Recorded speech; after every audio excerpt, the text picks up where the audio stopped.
Hi friends. వినాయకుడి వివాహము ఎవరితో జరిగింది? ఎంతమంది భార్యలు అంటే, వినాయకుడికి ఇద్దరు భార్యలండి. ఒకరు రిద్ధి, మరొకరు సిద్ధి. వాళ్ళు ఎవరు అంటే బ్రహ్మదేవుని మానస పుత్రికలు.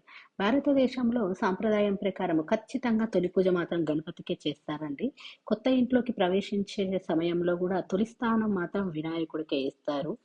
ఇంకా పార్వతీ పరమేశ్వరుల పుత్రుడు అని కూడా చెప్తారండి. ఇంకా పురాణాల ప్రకారము వినాయకుడు ప్రశాంతమైన ప్రాంతంలో తపస్సు చేస్తూ ఉంటే, అదే సమయంలో అటుగా వెళ్తున్న తులసీదేవి ఈ వినాయకుడిని చూసి ఆకర్షితురాలు అవుతుంది. అంతేకాకుండా వినాయకుడిని పెళ్లి కూడా చేసుకోవాలని అనుకుంటుంది. కానీ అతను బ్రహ్మచారి అని వినాయకుడు చెప్తాడు.